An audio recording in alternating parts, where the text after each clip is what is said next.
noches. Soy el doctor Juan Reventana Cisneros García, rector del Centro Universitario de Estudios Jurídicos. Maestro, me dio risa ahorita que te pusiste los lentes, son los lentes de la undécima época. Bueno, ya son de la undécima época. Sí, me estaba agarrando la risa. Bueno, les presento a nuestro querido amigo, ya saben, ya lo conocen, el maestro José Antonio García Ochoa, aquí profesor del Centro Universitario de Estudios Jurídicos.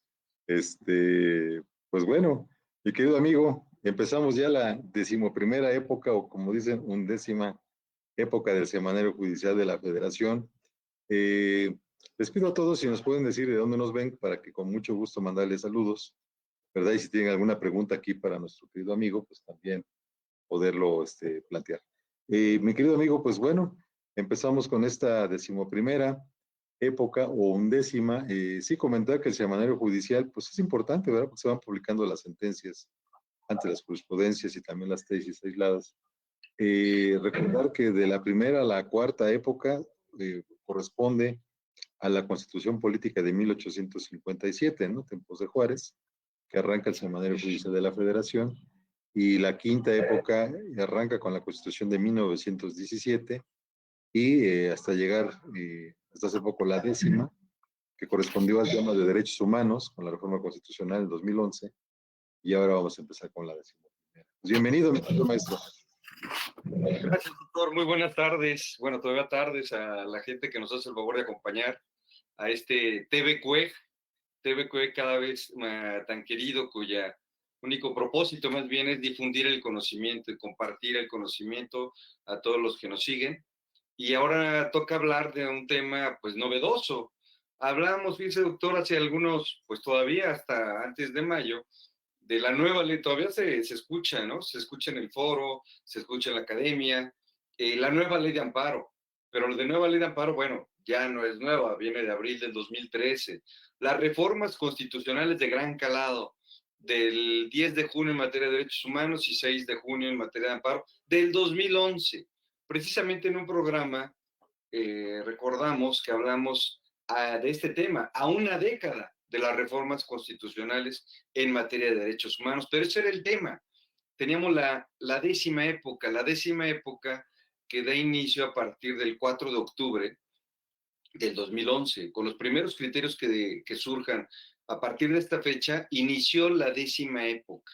Y hablando de épocas, ahorita que hemos estado, doctor, en pandemia, ya ve que pues hemos estado en casa, todos resguardados y cuidándonos, para los que nos escuchan, y trabajando un poquito esta parte de la mnemotecnia, en las épocas, ahorita que hemos visto series, diríamos, es como si fuera una nueva temporada. Ya tenemos una nueva temporada del Semanario Judicial, que es la 11ª época. Esta 11ª época tiene su origen en las reformas constitucionales del 11 de marzo de este año. Este 11 de marzo son unas reformas constitucionales que tocan al Poder Judicial de la Federación, que tocan su estructura. Ahorita voy a hacer mención de los aspectos principales de esta reforma y es lo que va motivando esta 11ª época. Debiendo precisar, por supuesto, que las épocas, o visto ya en una, diríamos ya en una realidad actual, la nueva temporada, las temporadas o las épocas del semanario se van marcando por sucesos importantes, por reformas constitucionales importantes, ¿no?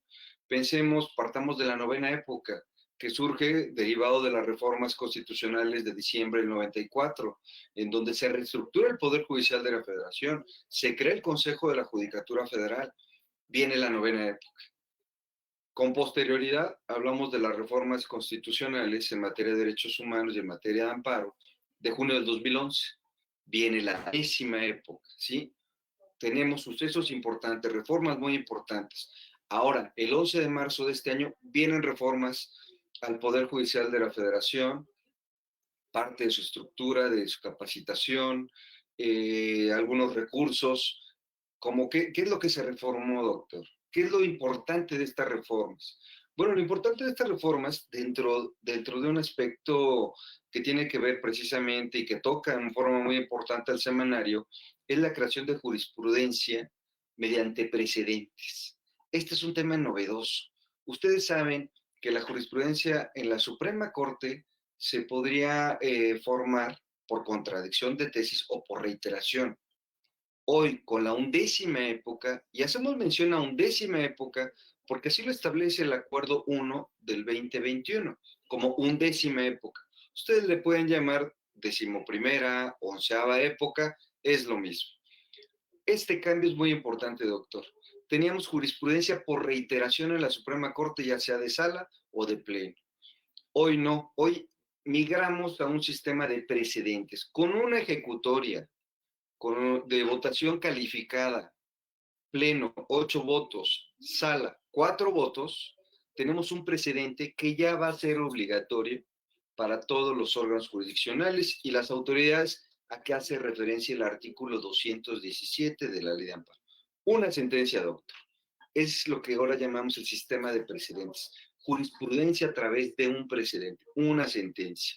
Este es un cambio de gran importancia que impacta también al tema de la Declaratoria General de Inconstitucionalidad, porque también con un precedente, es parte de estas reformas, con un precedente bastará para dar aviso al órgano emisor de la norma para que realice las reformas correspondientes y se le dan 90 días, que es lo que establece la ley de amparo.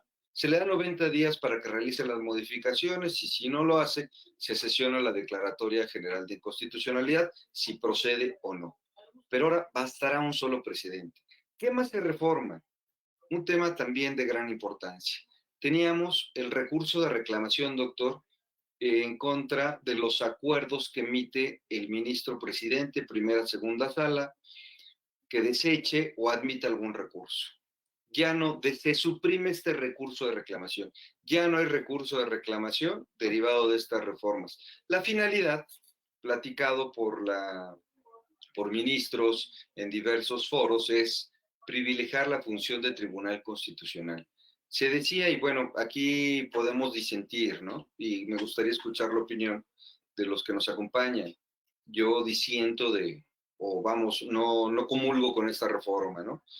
Que sostuvieron en la Suprema Corte y algunos ministros decían, son muchos los recursos de revisión, muchos los recursos de revisión y pocos son procedentes. Se está saturando a la Suprema Corte, no de recursos de revisión, obviamente, sino el cúmulo de asuntos que lleva la Corte son demasiados y queremos privilegiar nuestra labor de Tribunal Constitucional.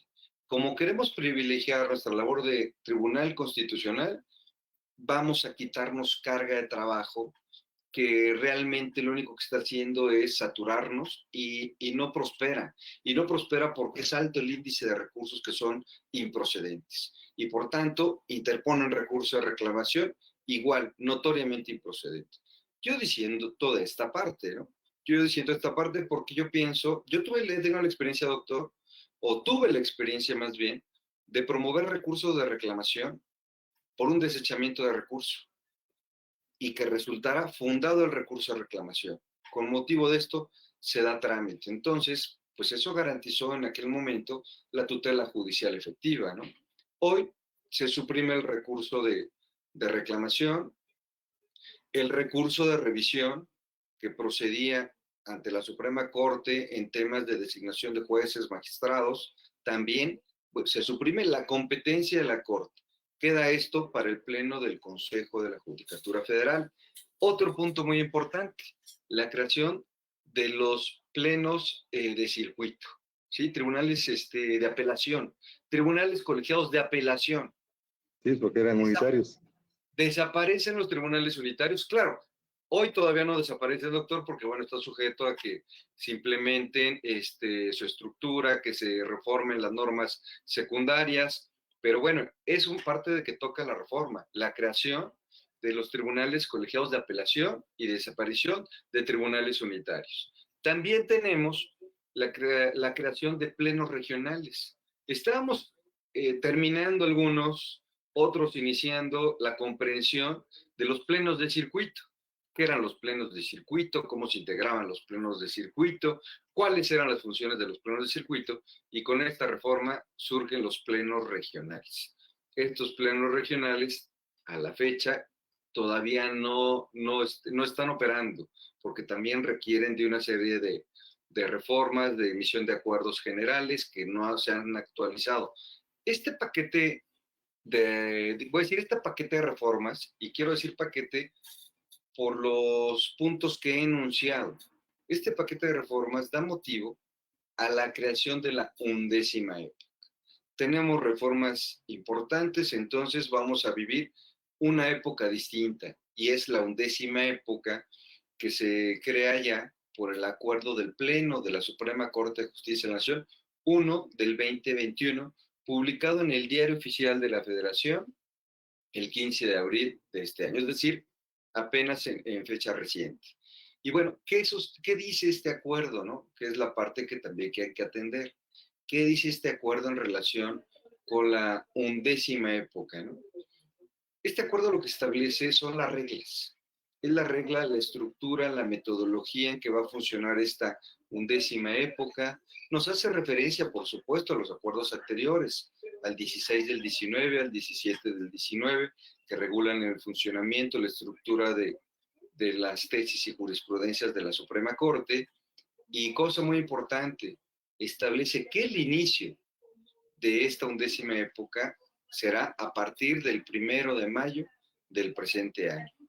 Acaba de nacer la 11ª época. Tenemos ahora sí que en brazos esta época. Yo acabo de entrar inclusive al semanario. Todavía no veo un criterio. No sé si alguien del público lo ha visto, pero todavía no veo un criterio que sea 11ª época. Y quiero pensar que pues, es 1 de mayo, no ha salido una ejecutoria de la que derive una jurisprudencia o un precedente. Este tema sí realmente creo que va a cambiar este esquema, inclusive de nosotros los abogados, muy acostumbrados a buscar tesis, jurisprudencias. Ahora hay que buscar precedentes, y los precedentes que deben traducirse también en alguna tesis, que sería jurisprudencia, pero ahí tenemos que poner mucha atención, porque con una ejecutoria que a partir de hoy emita la Suprema Corte, reitero, por votación calificada de pleno 8 y salas 4, ya va a ser obligatoria. Y si nosotros tenemos en nuestras manos ese ejecutoria, realmente, por supuesto, que llevamos un punto a favor en el litigio, porque si lo invocamos, podemos también plantear su obligatoriedad en términos del artículo 217 de la Ley de Amparo. Así están las cosas, por eso los lentes ya de 11ª época, doctor, la 11ª época.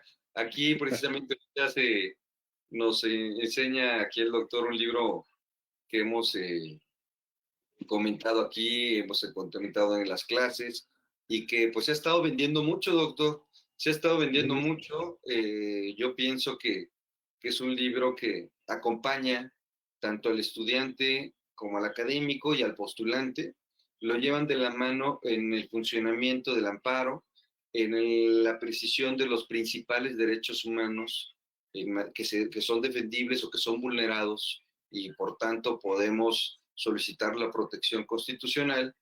Nos los precisa, y con códigos QR, que es la parte, yo pienso que es muy novedosa, muy actual, muy ad hoc a la realidad social, que todo el mundo tenemos un celular en mano. Todo el mundo donde vamos tenemos un celular en mano, entonces basta sacar el celular, darle al código QR, y ahí ustedes verán formatos de demanda de amparo indirecto, amparo directo, recurso de revisión, recurso de queja, incidente de suspensión, por supuesto, provisional, definitiva. Esa es la idea, poner en acción el derecho, llevarlos de la mano.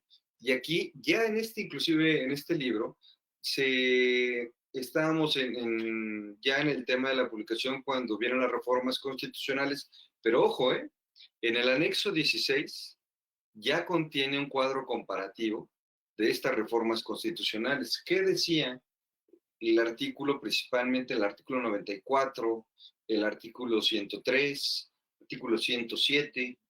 ¿Qué establecían y cuál es la diferencia con las reformas? Se destacan los temas, como ya los que ahorita acaban ustedes de escuchar, los plenos regionales. Se da hincapié, inclusive, doctor, a un tema de lenguaje, a un tema de inclusión en el lenguaje. Se habla de jueces y juezas. Ya se hace una precisión en esa parte, creo que bastante merecida, ¿no? Así es, doctor. Sí, pues aprovecho para saludar a nuestra querida amiga Rocío Osorio, que nos está viendo. Elma Godínez, dice, es un juez, presidente de lo novedoso de la nueva época. Elena Cruz, Elenita, saludos. Luis Felipe González, saludos. Maestro José Antonio Roberto Ramírez, saludos desde Guadalajara. Luis Felipe González, ha de ser. Saludos, doctor Juárez, muchos saludos. Y pues bueno, interesante los comentarios. Vamos a continuar platicando en relación a todo esto con nuestro querido amigo, el doctor, el maestro José Antonio García Ochoa, ya casi doctor. Este, pero bueno, no se vaya, regresamos ahorita en un minutito y seguimos platicando en relación al tema de la undécima. No se vaya. Continúa creciendo con nosotros con nuestros diplomados 100% en línea.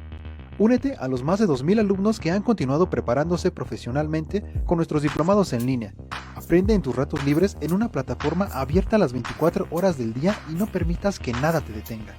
Inscríbete ahora a uno de nuestros diplomados. Soy Cuej.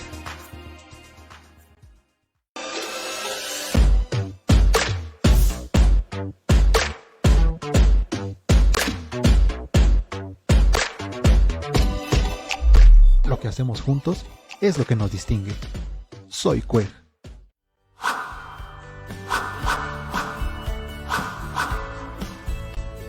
Gracias por tu preferencia. Te invitamos a seguir capacitándote con nuestros diplomados en línea. Lo que hacemos juntos es lo que nos distingue.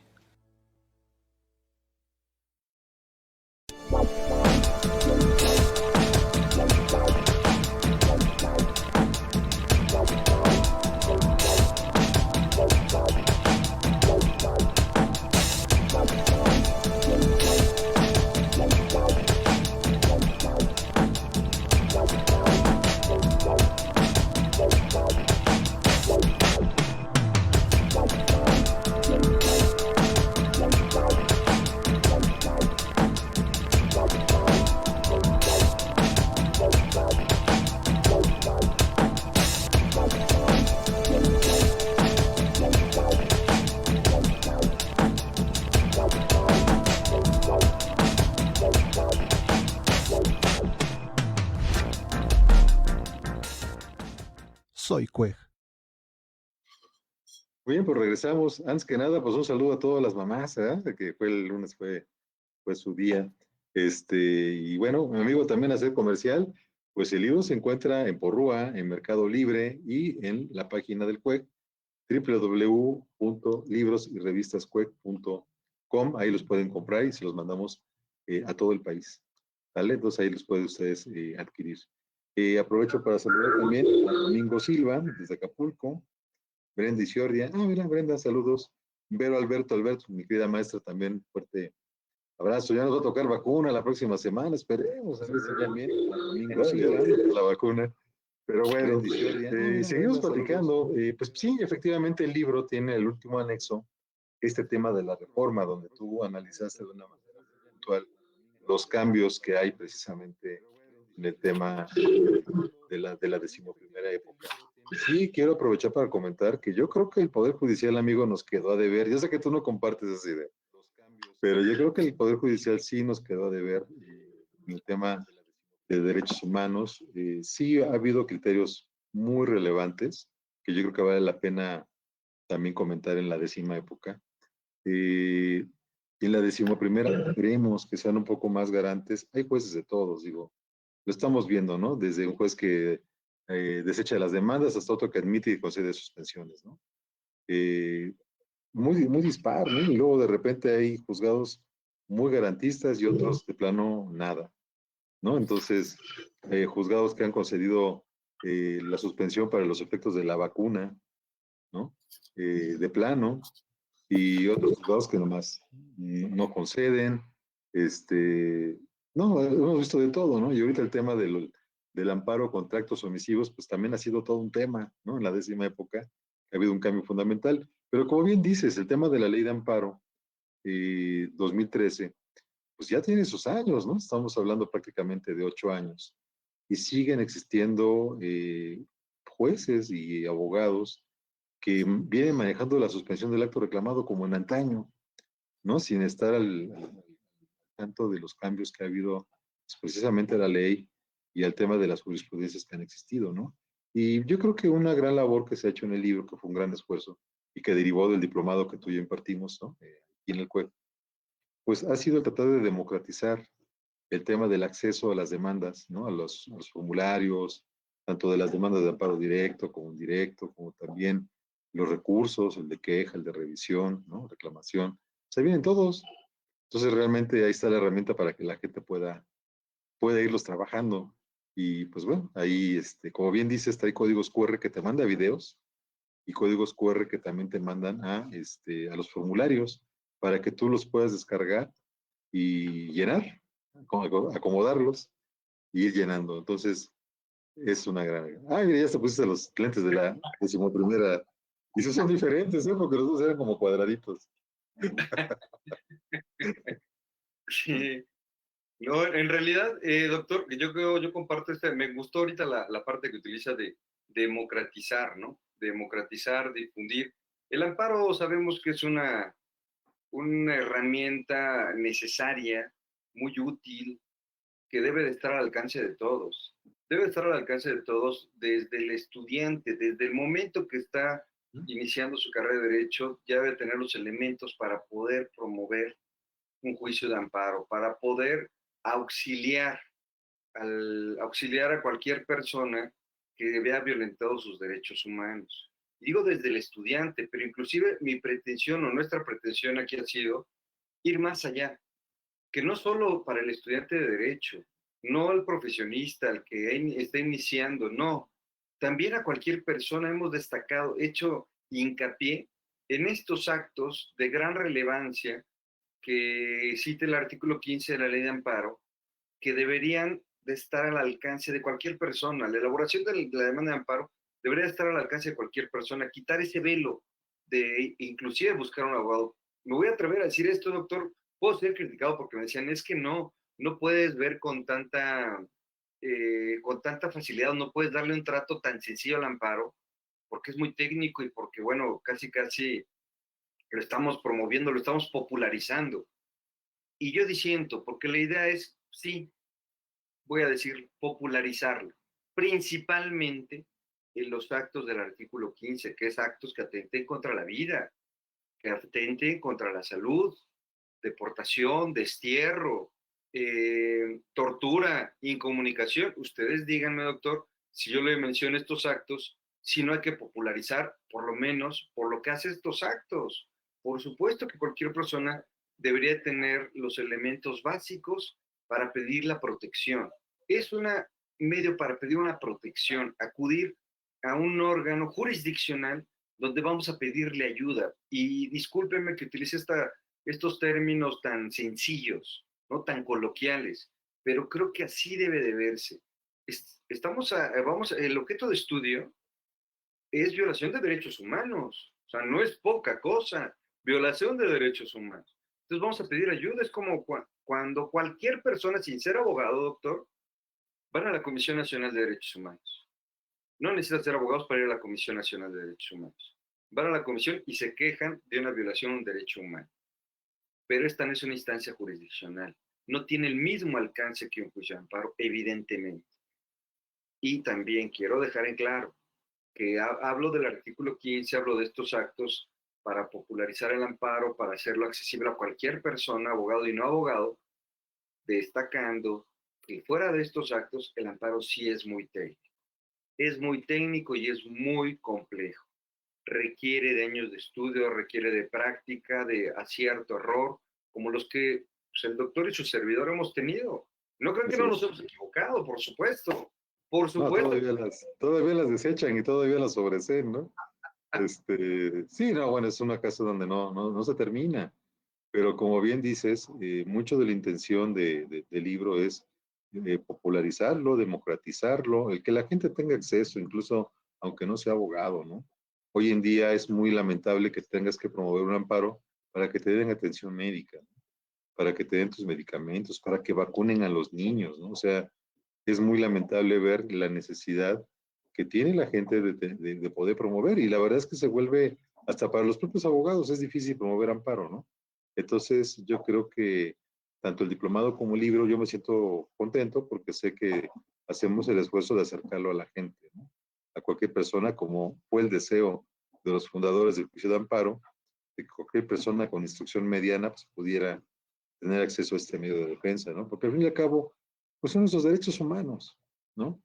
Y bueno, la parte difícil que ahora se le complicó a todos los abogados es que hay que conocer los derechos humanos, pero luego también saber cómo hacerlos valer, que es la parte también complicada, ¿no? Y pues bien, sí comentarte entonces de que yo creo que en esta 10ª época, después de 10 años, sí nos deja la idea de que se avanzó mucho en muchos temas, pero sí quedamos a deber los abogados y los jueces por otro, ¿no? Y es curioso porque los jueces hablan mal de los abogados que no saben y los abogados hablan mal de los jueces que tampoco saben. Entonces se vuelve ahí un dime y direte, ¿no? Que no tiene ninguna repercusión favorable a través del justiciable, ¿no? Pero que yo creo que sí tenemos que esforzarnos mucho en poder perfeccionar este medio de control constitucional, ¿no? Y este tema de, por ejemplo, de que las causales de improcedencia son del orden público, pues más bien la justicia es la que debe de ser del orden público, ¿no? Y queda mucho por ir haciendo, ¿no? Pero bueno, ahorita, si te parece bien que regresemos del corte, me gustaría que platicaras de algunas sentencias emblemáticas, amigo, de la 10ª época, que es interesante, y pues bueno, ver qué es lo que espera para la 11ª con el tema de los presidentes. ¿Qué te parece? Si me permite, vamos a rápidamente ahí a un cortecito. Y ahorita regresamos, no se vayan, es muy rápido y seguimos platicando con nuestro querido amigo, el maestro José Antonio García Ochoa.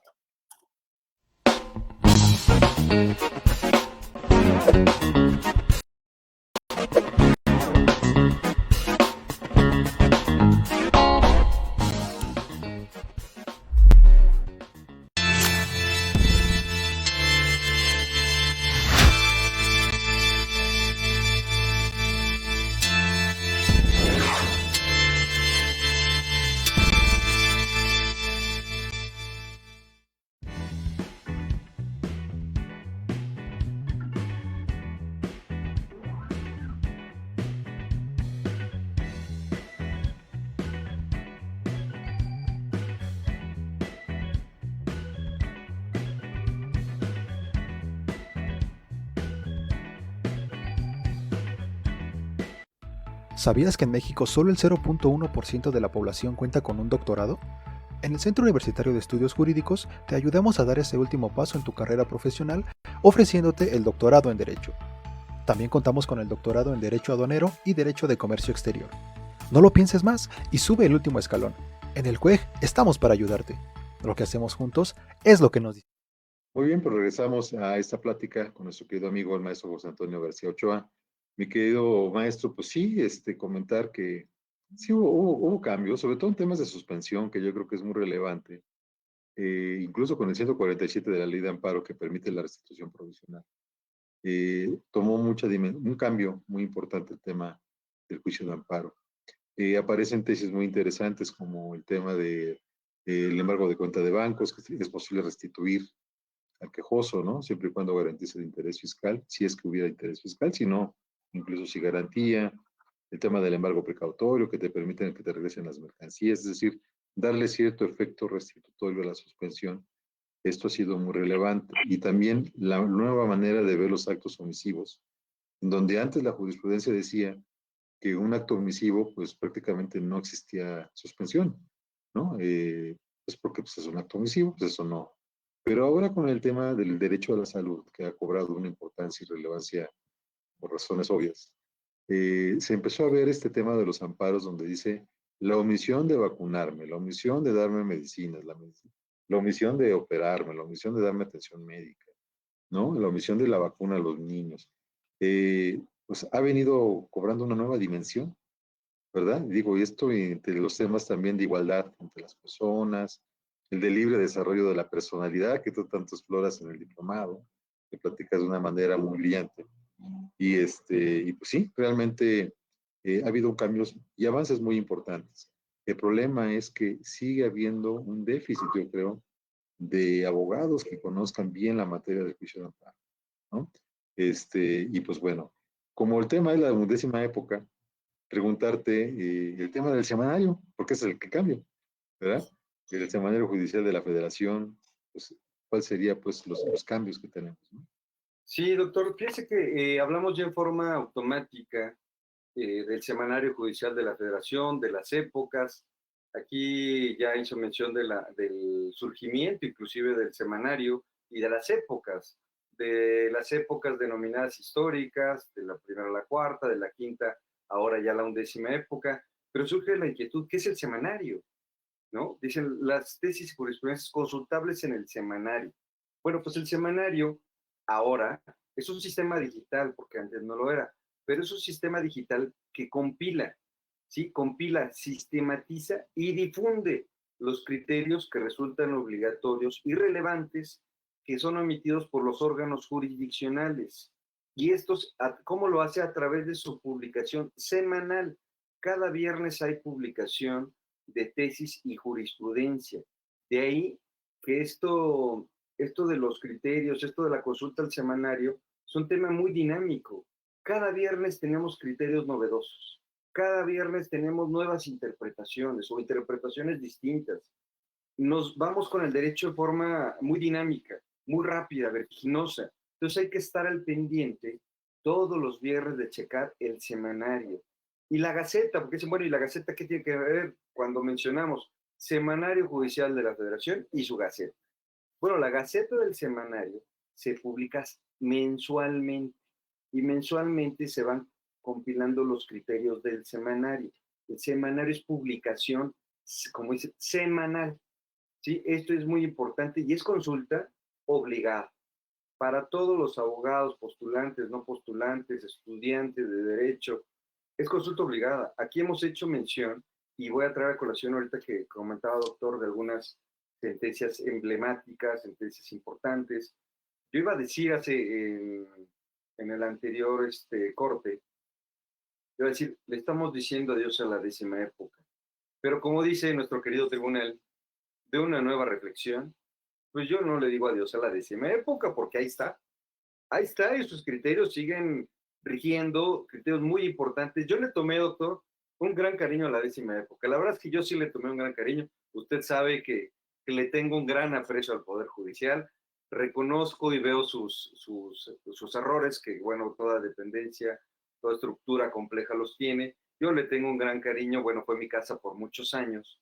Yo le tengo un gran cariño al Poder Judicial de la Federación, insisto, no por ello dejo de ver algunas deficiencias, algunos temas que hay que contribuir, inclusive desde la academia, ¿no? Desde la academia creo que hay mucho por hacer y lo han hecho los ministros que siendo académicos, que desde la academia han trabajado, ¿sí? De la academia han llegado a la corte y han hecho una gran labor.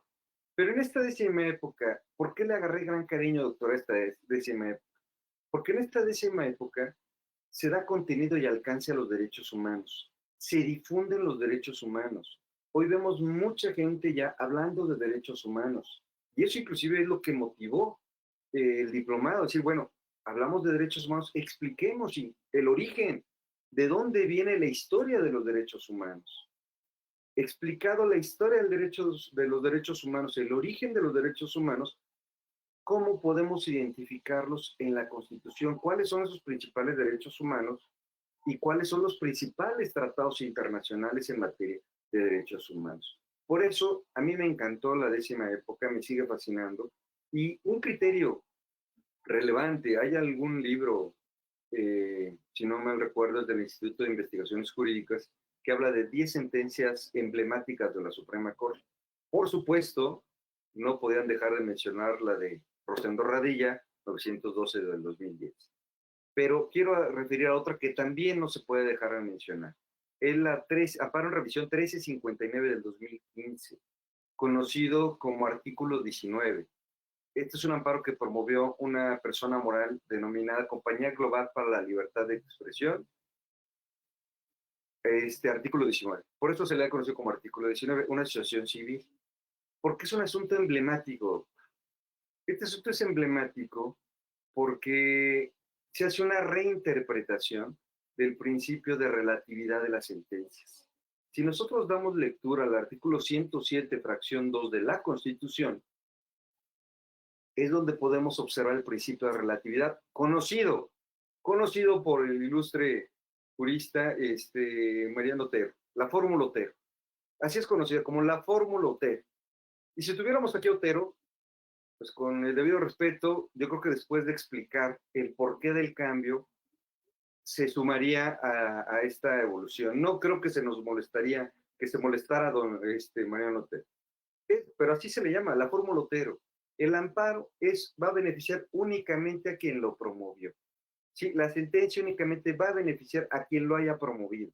Y así lo establece la fracción segunda del artículo 107 constitucional. En este amparo en revisión que estoy comentando, se le sobresee a esta persona moral y se le sobresee en términos del artículo 61, fracción 23, en relación con el 107, fracción 2 de la Constitución, porque el juez dice, si yo analizo tu asunto, donde me estás reclamando una omisión legislativa, la concesión del amparo de proceder sería que el legislador emita la legislación o actúe, ¿no? Emita la norma secundaria que le esté imponiendo el artículo 134 constitucional. Y ese efecto del amparo no solo te beneficiaría a ti, estaría beneficiando a la colectividad, a todos, lo que conocemos como un efecto erga omnes, ¿sí? Efectos generales. Y eso es contrario al principio de relatividad de las sentencias. Y en principio, si hacemos un silogismo básico, pareciera tener razón el juez. Principio de relatividad. Las sentencias benefician únicamente a quien lo haya promovido. Es el principio de la relatividad, ¿sí? Después tenemos, una persona moral promueve juicio de amparo. De concederse la protección constitucional, beneficiaría a terceros, tendría efectos generales. Conclusión, estaríamos violando el principio de relatividad de las sentencias. Parece lógico. Este argumento estructurado de esta forma parece lógica. Sin embargo, aquí es donde la Suprema Corte hace una pausa y voltea a ver las reformas constitucionales. Voltea a ver la amplitud en la procedencia del juicio de amparo, en concreto, el interés legítimo. Y dice, bueno, hay que reinterpretar, ¿sí? Hay que reinterpretar el principio de relatividad de las sentencias. Y aquí hago hincapié, no ha desaparecido, doctor, este principio. Por ahí escuché que desaparece el principio de relatividad. No, no ha desaparecido. Y las tesis son claras al decir modulaciones al principio de relatividad de las sentencias. Es una gran aportación de esta ejecutoria, donde interpreta este principio, pero de la mano con el interés legítimo individual o colectivo. ¿Cómo se defenderían los intereses difusos, ¿sí? Como el medio ambiente, si nos van a invocar violación al principio de relatividad? No se podrían defender porque siempre que se alegue o se reclame violación de derechos humanos aduciendo un interés colectivo, siempre el efecto va a ser general. Y si nos quedamos casados con esa estructura inicial que elaboré del principio de relatividad, nunca procedería el juicio de amparo. Y es un contrasentido con las reformas constitucionales de junio que acabamos de comentar. Por eso, entre otras razones, es que yo le he adquirido gran cariño a la 10ª época. Otra aportación de esta ejecutoria, doctor, es la procedencia del juicio de amparo en contra de omisiones legislativas. No procedí. 9ª época, y sí yo creo que hay un gran salto de 9ª a 10ª época. En criterio hay un gran salto.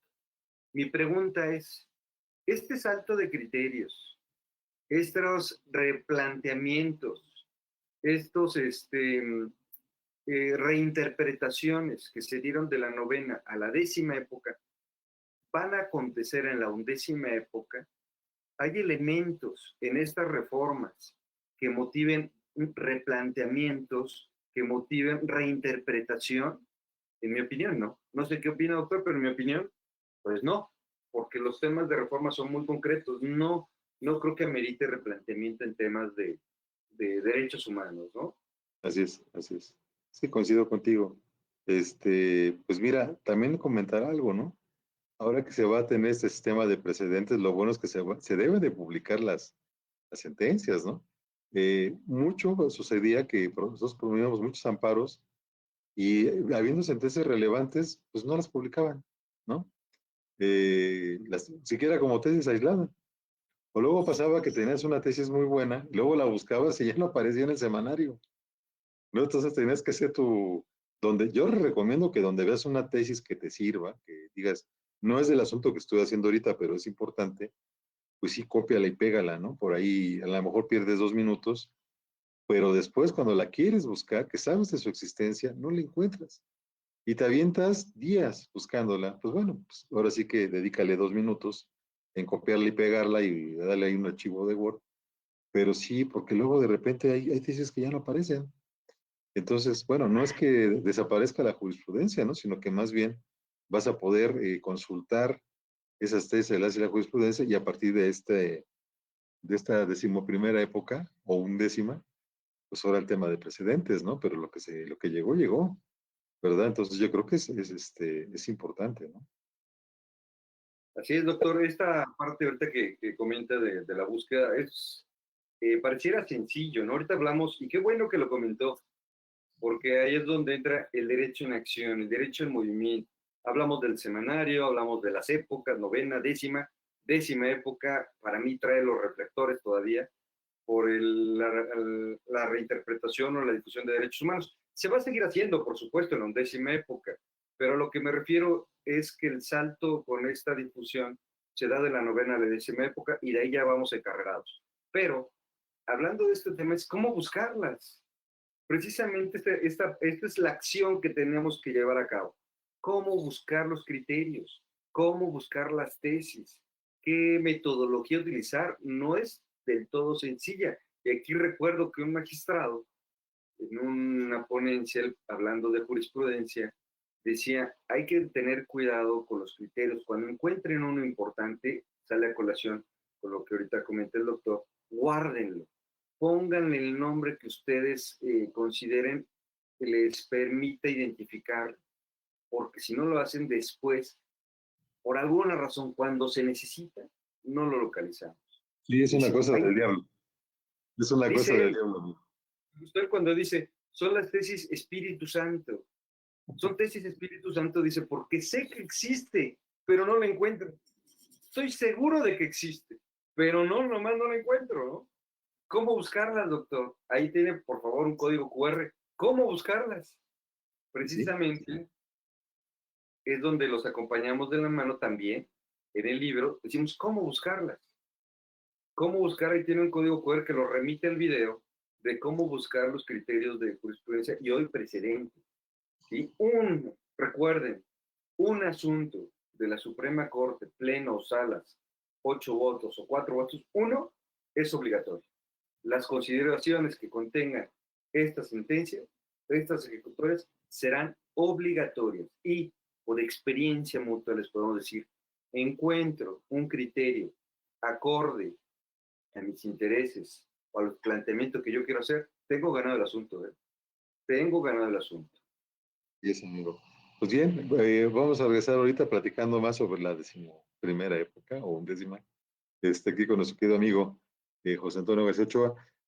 Vamos a un corte comercial muy breve, regresamos en un minuto y seguimos platicando porque hay temas que también tenemos que platicar, así que comentar en relación a este inicio de esta 11ª época. Regresamos, no se vayan, es rápido. Estamos con ustedes.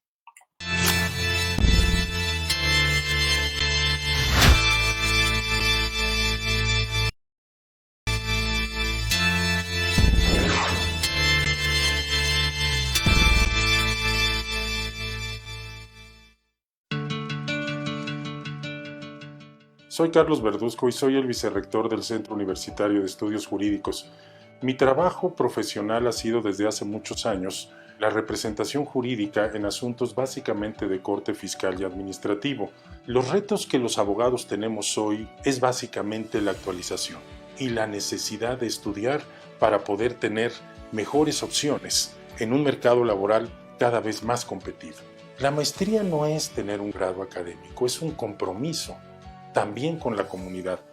La licenciatura nos preparó para trabajar, pero la maestría nos prepara para enseñar. ¿Por qué estudiar en el CUEG? Porque el CUEG les ofrece programas académicos que cada determinado tiempo tratamos de hacerlo en la medida de lo posible, en tanto las leyes se reforman, los programas se actualizan, los profesores hemos buscado y tratamos de que sean los más calificados, los que tengan las mejores cartas credenciales como docentes. Creo que en conjunto el CUEG ofrece un panorama muy prometedor para el alumno que quiere saber más del derecho y particularmente de ciertas materias a las que considero estamos altamente capacitados para impartirlas. Soy el doctor Carlos Verduzco, vicerrector del Centro Universitario de Estudios Jurídicos y orgullosamente soy CUEG.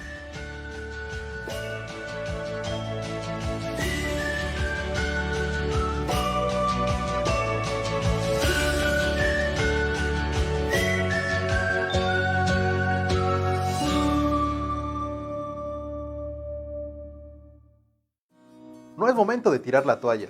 Tu preparación es lo más importante. No abandones tus sueños, ven a construirlos con nosotros. Lo que hacemos juntos es lo que nos distingue.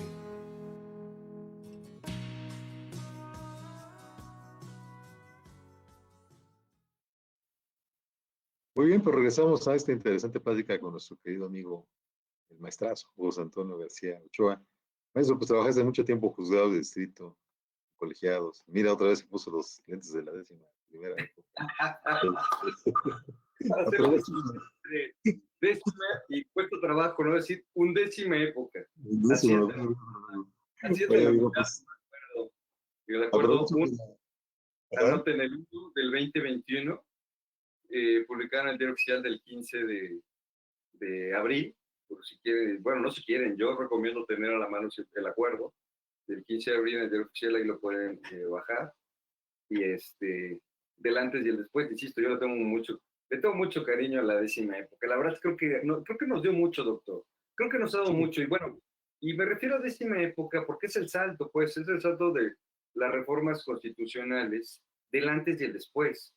Esto no quiere decir que la undécima época ya no nos vaya a reportar beneficios, ya no nos vaya a reportar criterios novedosos en materia de derechos humanos. Sí, yo creo que el botón de arranque se da con la décima época, porque es ya la aplicación de los derechos humanos, de las reformas constitucionales, de la ley de amparo, con temas tan novedosos, digo tan novedosos, aunque estamos a 10 años de estas reformas, como comentaba, doctor, un tema para mí novedosísimo, muy útil, que hay que seguirlo difundiendo, es el tema de la suspensión, es el tema de efectos restitutorios de la suspensión. En novena época, pero ni por acá, ni por acá podríamos hablar de efectos restitutorios de la suspensión. Esto es alto se da con la nueva ley de amparo, con las reformas constitucionales y con la nueva ley de amparo, y se lo atribuimos, por supuesto, por razón de tiempo, a la décima época. Por eso digo, la décima época sí tuvo un cambio importante. ¿Vamos a tener criterios relevantes en la undécima época? Yo estoy seguro que igual, porque seguimos con esta inercia. Lo que ha cambiado, ¿por qué undécima época? Lo que ha cambiado, pienso yo que en forma importante es esto, que próximamente estamos yo creo que en meses, yo pienso que en meses, ya no vamos a tener tribunales unitarios. Tenemos tribunal unitario, un solo magistrado, tribunal de apelación. Tribunal unitario ya vamos a tener. Plenos de circuito ya no vamos a tener, ahora van a haber plenos regionales. Esto, pensemos, primer circuito tenía su pleno de circuito. Ahora se van a juntar distintos circuitos para conformar una región y ahí va a haber un pleno regional. Esto con la finalidad también de que a la Corte no le lleguen tanta contradicción de tesis de distintos circuitos, que lo resuelve el pleno regional, que la Suprema Corte esté enfocada a su labor de tribunal constitucional. Y yo me he dado la tarea, doctor, y probablemente se me ha escapado algún día, pero diario veo ejecutorias de acciones de inconstitucionalidad y controversias constitucionales.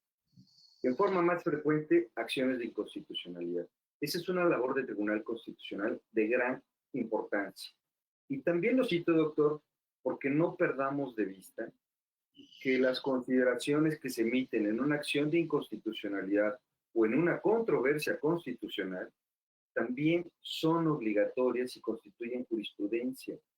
También las podemos llevar e invocar en un juicio de amparo y serán obligatorias para el juez de distrito o para el tribunal colegiado. También importante darle seguimiento a los criterios de estas acciones de inconstitucionalidad y controversias constitucionales, porque de repente estamos enfocados a criterios de amparo, pero ¿saben qué? En acciones de inconstitucionalidad se analizan derechos humanos, violaciones de derechos humanos, un tema que lo dejo sobre la mesa para quienes nos escuchan, promuevan. Requisito para poder acceder a algún cargo público o para poder tener empleo, no tener antecedentes penales.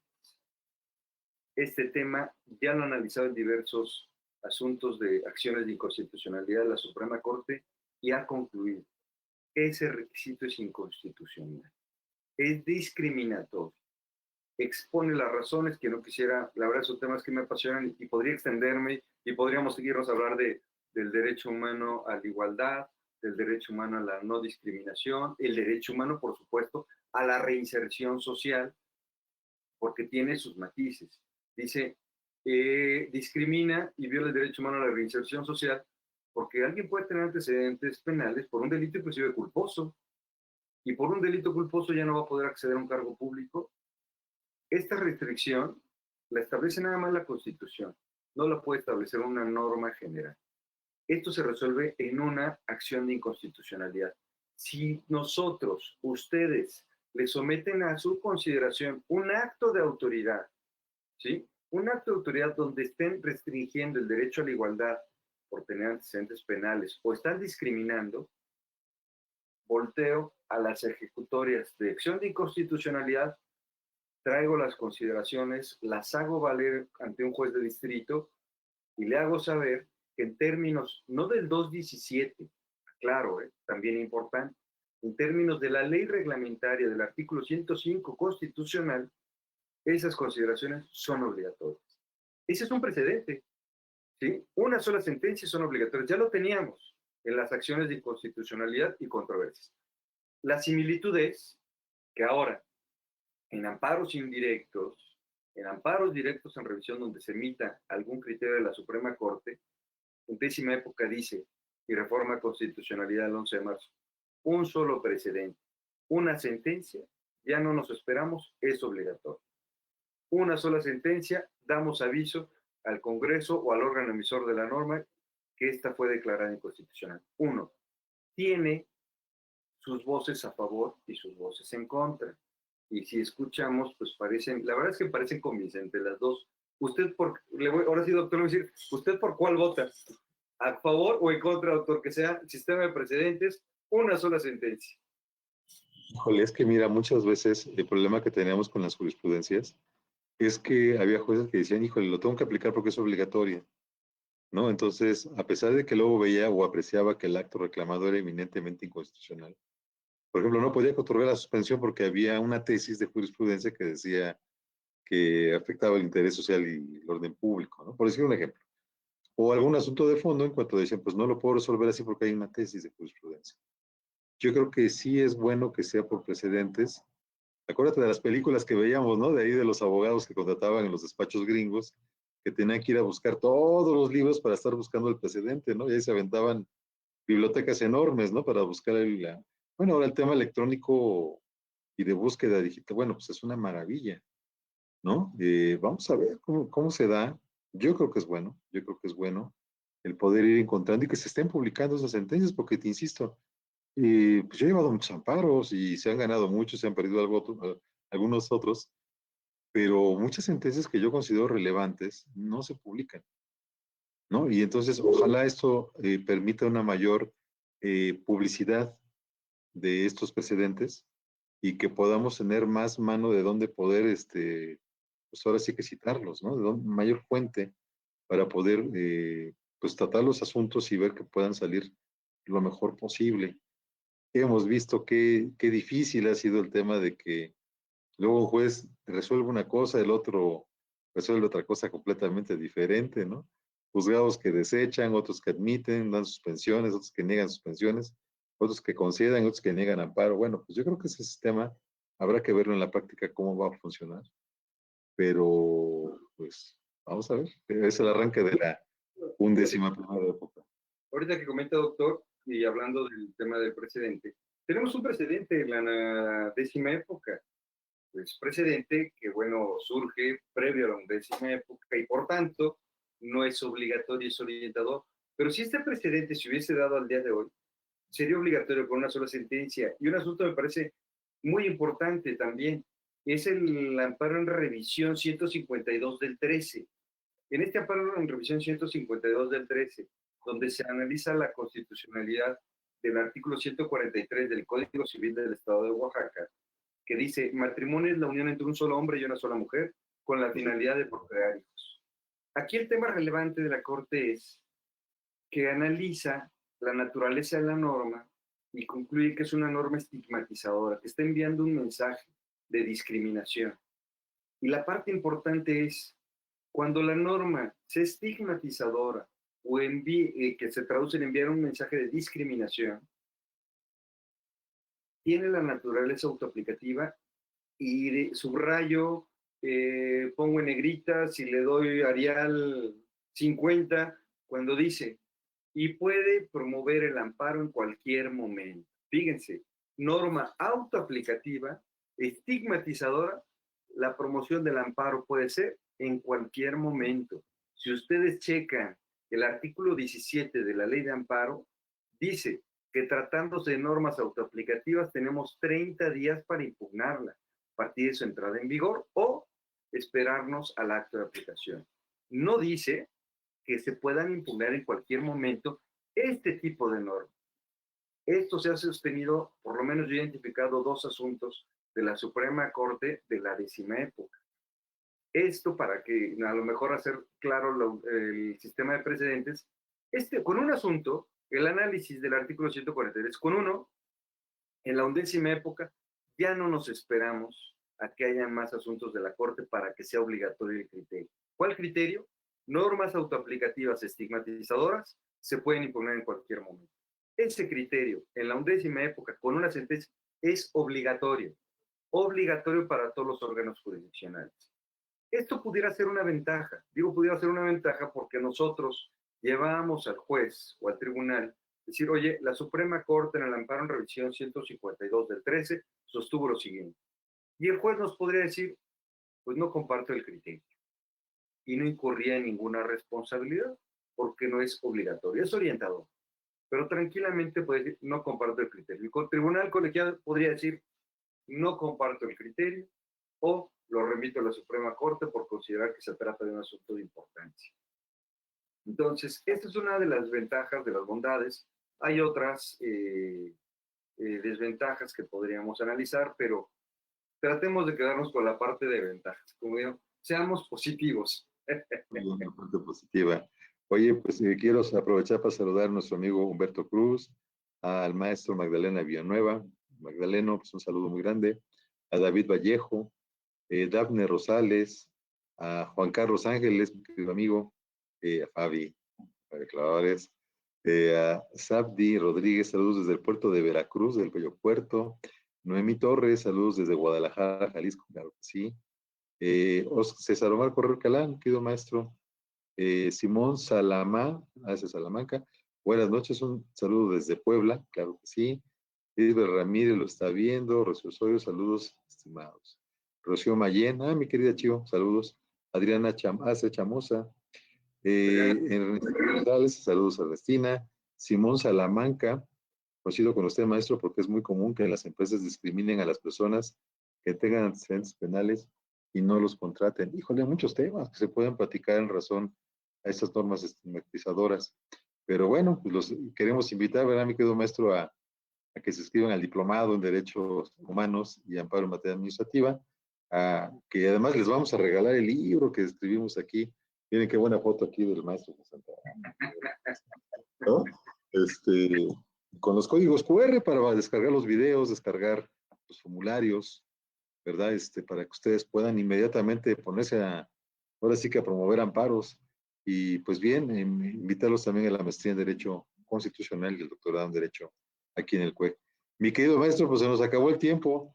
Te agradezco mucho, como siempre, tu tiempo para compartir tus conocimientos y les mandamos un caluroso saludo a todos los compañeros que nos hacen favor de seguirnos en esos programas de transmisión del TV Cue y nos veríamos la próxima semana para ver los siguientes temas. Querido maestro, muchas gracias. ¿Gustas Hombre, despedir? gracias, doctor. Gracias al Centro Universitario de Estudios Jurídicos por este espacio. A TV Cue, muchas gracias. Y bueno, estamos en contacto. Síganse cuidando todos y que tengan buena semana. Dios los bendiga. Esté muy bien. Hasta luego.